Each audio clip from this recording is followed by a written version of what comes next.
Tommy from 103.9 The Bear, and I'm really fortunate to be with a band that has this massive catalog of music, and I've been doing this a long time. I have Patrick and I have Chad from Live. Gentlemen, it's a pleasure to meet you, and man, you've made a lot of great music over the years, and I really appreciate it. Thank you, my friend. That's a kind thing to say. Thank you.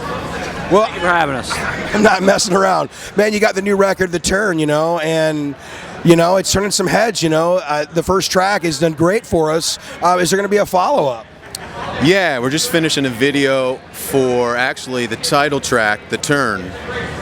No, it's not The Turn. What is it? Siren's Call. Siren's Call. It used to be called The Turn, so I'm up there. Yeah, so Siren's Call will be the next single, and I think it flows well. It's a good representation of the record. When you guys brought in the new singer, Chris, was this a massive search, or is this somebody you knew, or somebody goes, hey, check this guy out on YouTube? How did that happen? Because, man, he's a great fit. Yeah, we met Chris back in end of the 90s. He was in a band called Unified Theory with a couple of guys from Blind Melon and the original drummer from Pearl Jam, Dave Cruzen. And they opened for us on a tour when we were touring with the Counting Crows in 99, 2000, something like that. And so we've known him for a long time, and he was the first guy we called. And it was just meshed together like butter. It was amazing. Butter, just like butter.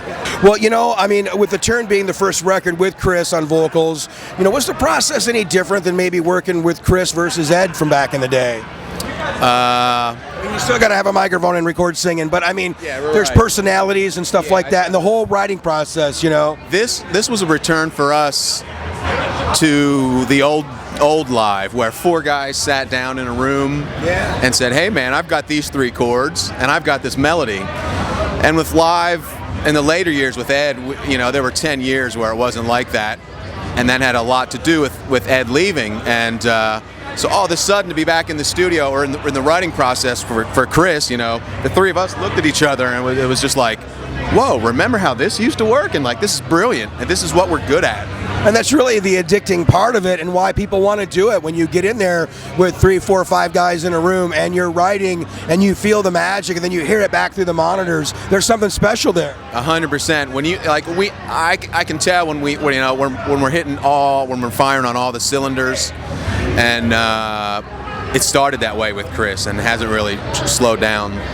Going back to, you guys have been together since, like high school or middle school or something. That's a long time to be a band. Minus the one guy not being around no more, but that's a long time keeping it together. Yeah, 2015 is actually the 30th year for the three of us to be together. We started the band in 85. New York, Pennsylvania, middle school, 8th grade, yeah.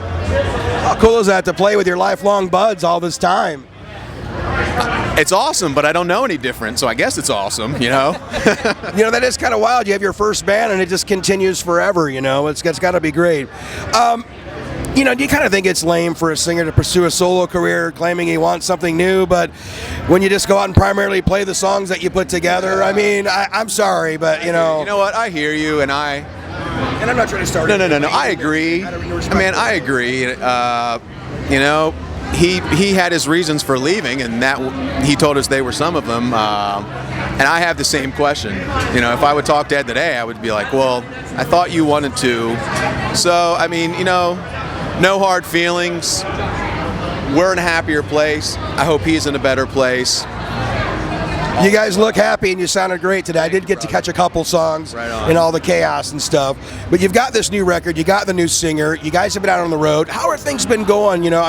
Overall, are you feeling the reception? Because you guys have a great catalog of music to play. Not to mention, you've really made a great record with Chris.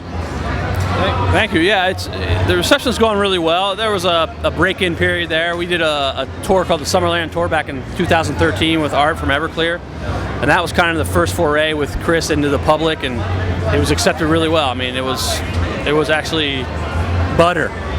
Hey, butter. I actually say, I say, if we would have known that it would have been this easier to have Chris fold into the band, we should have done it 10 years ago. But here we are. Exactly. Man, you guys have had a wonderful career and a lot of great albums, and you got a great album out there right now, and just keep cranking them out. But you guys look really happy. It shows. Thank you, brother. Live, get the new album. Do not mess out. See these guys this summer. See them in the winter, whenever. You won't be disappointed. Thank you so much. Awesome. Thank you.